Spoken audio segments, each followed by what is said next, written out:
ભાજપના ગુજરાત શાસનમાં પણ ટ્રાવેલની બસો બાપા સીતારામ હોટેલ પર રોકાય પણ માલિકો ટોપીવાળા। હોટલ બાપા સીતારામ ગ્રુપ અંદર બધા મિયાભાઈ।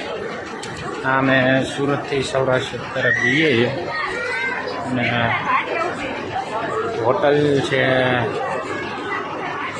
બાપા સીતારામ અને અંદર બધા મિયાભાઈ।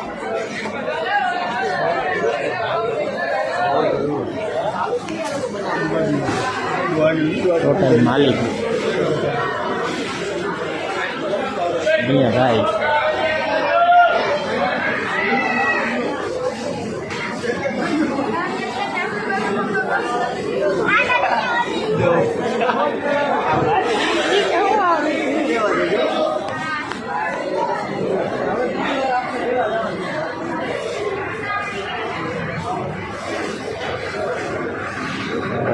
હિન્દુના નામ ઉપર મુસ્લિમો દબદબાટી બોલાવે છે અને મૂર્ખી પબ્લિક છે એ સમજતી નથી, સમજવાની જરૂર છે। શું હિન્દુઓ થૂકવાળું ખાવા મજબૂર? વિરોધ કેમ કરતા નથી?